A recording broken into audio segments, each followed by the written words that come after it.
ఏం కేసులు ఉంటాయి నాకు అర్థం కాలేదు. ఇవన్నీ ఉన్నది ఎవరు ఈ హిస్టరీ అంతా.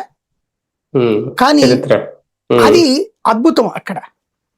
అసలు ఆయన లేకపోతే రాష్ట్రం ఏమైపోతుందో అని ప్రజలు బాధపడిపోతున్నారు అని బాధపడతారు రాధాకృష్ణ గారు.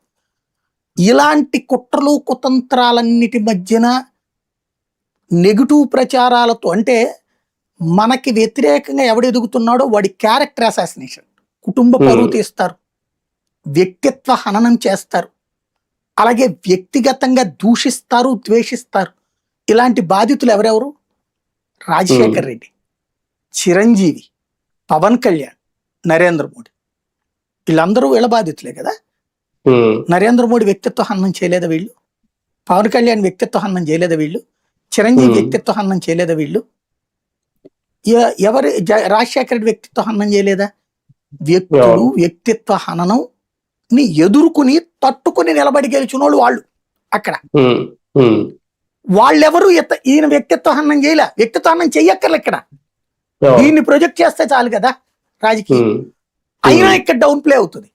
ఇక్కడ వాళ్ళు రాత్రి పగల కష్టపడి సినిమాలు చేసుకుని ఏ అండా లేకుండా సినిమాల్లోకి వచ్చి ఆ పైన ఈయన పేరునే అండగా చూసుకుని అల్లూరు రామలింగే తన బిడ్డనిచ్చి చేశాడు.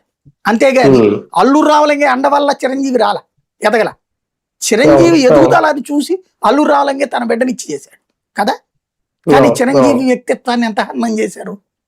అలాగే అన్న లెగసీని కాకుండా తనదంటూ ఒక వ్యక్తిగత